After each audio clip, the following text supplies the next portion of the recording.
তারপরে কোরআন লাগাতার পড়ে যাচ্ছি, তাফসির পড়ছি, তাফসির পড়াচ্ছি।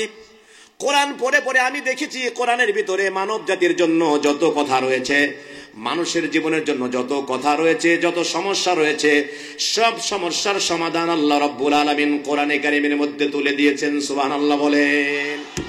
আমি আজকের বিষয়ে যে কথাগুলি বলবো বাইরের থেকে নয়, আমি কোরআন দিয়ে আজকে সমাধান দিয়ে যাবো ইনশাআল্লাহ। কোন ভাইরা আমার, এই পৃথিবীতে ইসলাম কেন এলো? কান খাড়া করে শোনেন।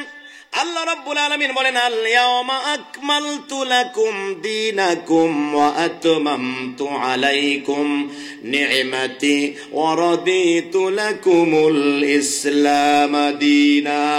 আল্লাহ বলেন, আল ইয়াওমা আকমালতু লাকুম দীন, আজকে তোমাদের জন্য তোমাদের দিনকে পরিপূর্ণ করে দিলাম।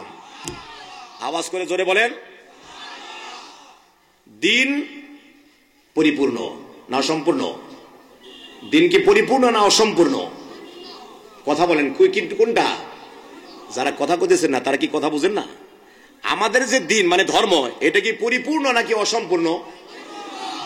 আল্লাহ বলছেন, আল ইয়াওমা আকমালতু লাকুম দীন, পরিপূর্ণ মানে হলো তোমার জন্ম থেকে নিয়ে শুরু করে তোমার মৃত্যু পর্যন্ত যা কিছু লাগবে সব কিছু যেখানে পাওয়া যায় তার নাম দিন, তার নাম ইসলাম। সুবহানাল্লাহ বলেন।